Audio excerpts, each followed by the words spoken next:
Pustaka Al-Ilmu, Jalan Bungu Raya, nomor 42, Perumnas Bekasi, telepon 706-75299.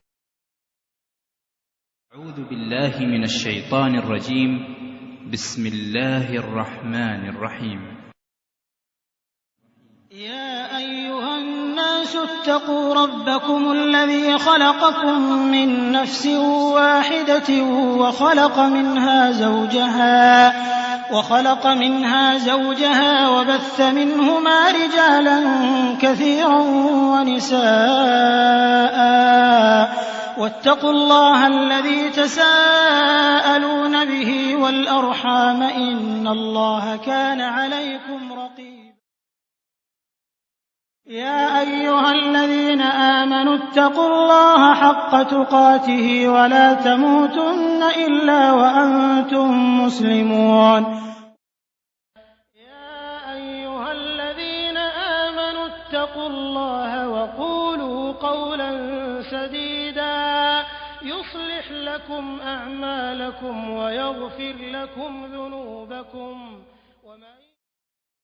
السلام عليكم ورحمة الله وبركاته إن الحمد لله نحمده ونستعينه ونستغفره ونعوذ بالله من شرور أنفسنا ومن سيئات أعمالنا من يهده الله فلا مضل له ومن يضلل فلا هادي له أشهد أن لا إله إلا الله وحده لا شريك له وأشهد أن محمدا عبده ورسوله يا أيها الذين آمنوا اتقوا الله حق تقاته ولا تموتن إلا وأنتم مسلمون يا أيها الناس اتقوا ربكم الذي خلقكم من نفس واحدة وخلق منها زوجها وبث منهما رجالا كثيرا ونساء واتقوا الله الذي تساءلون به والأرحام إن الله كان عليكم رقيبا يا أيها الذين آمنوا اتقوا الله وقولوا قولا سديدا يصلح لكم أعمالكم ويغفر لكم ذنوبكم ومن يطع الله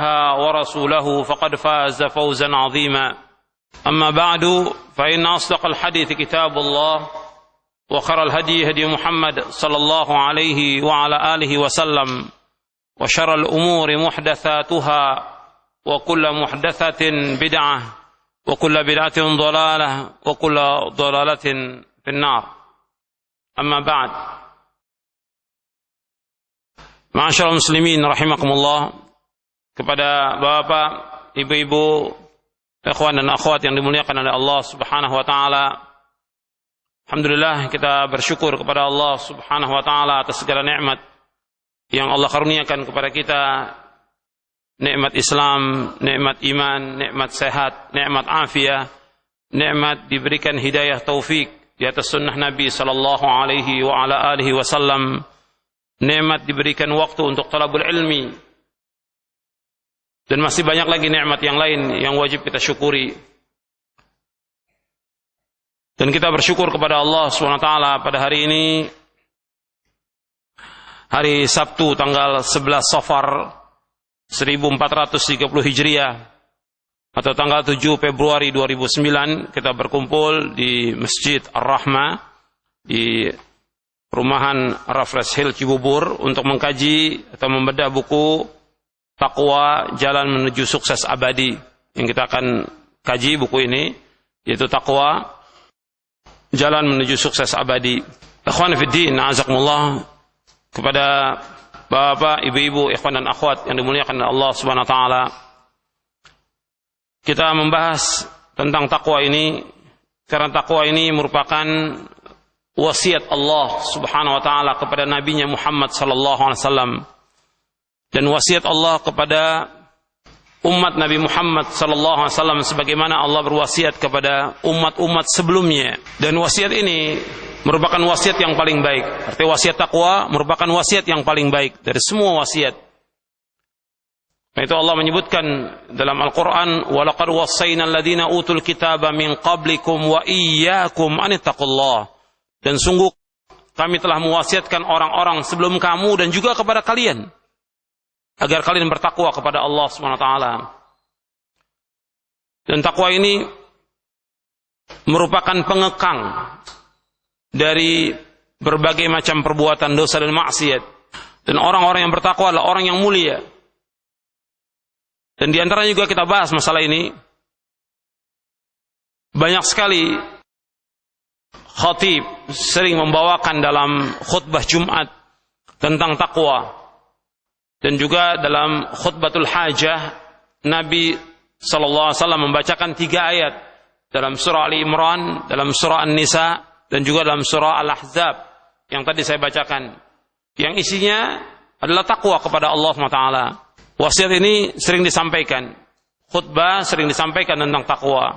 Karena itu kita perlu tahu apa sih takwa itu, dan bagaimana aplikasi dari takwa ini, bagaimana pelaksanaan takwa ini, dan bagaimana kiat-kiat untuk mencapai takwa, dan apa manfaat dari takwa kepada Allah Subhanahu wa taala.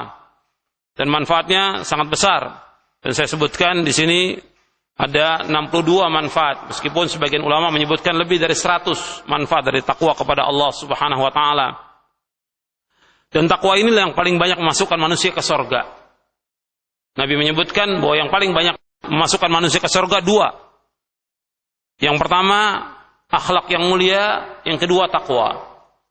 Yang paling banyak memasukkan manusia ke surga yaitu akhlak yang mulia dan takwa kepada Allah Subhanahu wa taala. Karena itu kita membahas masalah ini, masalah takwa, agar kita menjadi orang-orang yang sukses. Kita membahas masalah ini agar kita menjadi orang-orang yang bertakwa. Dan takwa inilah nasihat yang paling baik, dan orang yang bertakwa adalah orang yang mulia di dunia maupun di akhirat. Kemudian, ikhwan fillah, azakumullah, di dalam buku ini, di dalam muqaddimah, saya jelaskan tentang kewajiban kita bertakwa dalam semua hal. Jadi takwa ini bukan sekedar perkataan di lisan aja, tapi harus diaplikasikan, harus dilaksanakan takwa ini kepada Allah SWT. Seperti saya sebutkan di sini, takwa dalam kita mentauhidkan Allah Subhanahu wa taala. Enggak mungkin seseorang bisa mencapai takwa kalau dia tidak mentauhidkan Allah Subhanahu wa taala. Dia wajib memenuhi hak Allah untuk beribadah hanya kepada Allah dan menjauhkan syirik. Dia juga harus bertakwa kepada Allah Subhanahu wa taala, kepada orang tuanya. Takwa kepada Allah tentang orang tua. Bagaimana sikap dia sebagai seorang anak kepada orang tuanya. Dia wajib berbuat baik kepada orang tuanya. Dia wajib birrul walidain, memperhatikan orang tuanya. Tidak boleh dia durhaka. Ini takwa kepada orang tua. Arti takwa kepada Allah terhadap orang tua kita. Kemudian juga Nabi berwasiat tentang takwa kepada para wanita. Takwa kepada Allah terhadap para wanita. Bagaimana? Dengan memperhatikan hak mereka. Dengan memperhatikan hak para wanita. Dengan memperhatikan hak istri. Tidak boleh dilalaikan. Tidak boleh diabaikan. Dan harus betul-betul dijaga. Istri itu dididik dengan cara yang baik sesuai dengan sunnah Nabi sallallahu alaihi wasallam. Begitu juga takwa terhadap anak. Kewajiban kita mendidik anak ini menurut syariat Islam. Jangan anak itu dibiarkan tidak diperhatikan pendidikannya, dibiarkan tidak ngaji, dibiarkan tidak sholat, dibiarkan tidak pakai jilbab. Ini akan ditanya oleh Allah, tanggung jawab berat kepada para orang tua. Dia harus bertakwa kepada Allah terhadap anaknya. Kemudian takwa kepada Allah, kepada tetangga. Bagaimana? Dia sebagai seorang muslim, seorang mukmin, seorang mukminah, hubungan dia dengan tetangganya. Dia harus betul-betul bertakwa kepada Allah SWT. Jangan sampai dia melalaikan kewajiban kepada tetangganya, sampai malaikat Jibril berwasiat kepada Nabi agar memperhatikan para tetangga. Terutama yang susah, yang miskin, itu diperhatikan. Dan tidak beriman seorang yang dia kenyang, tetangganya lapar. Kemudian takwa kepada Allah, kepada sanak kerabat. Sanak kerabat kita, famili kita, banyak orang-orang yang susah, banyak yang miskin. Disambung satu rahmi dan perhatikan mereka. Apa yang mereka butuh, apa yang mereka kurang, bantu. Takwa kepada Allah. Dan terutama lagi perhatikan kepada mereka tentang agamanya. Tentang agamanya perhatikan.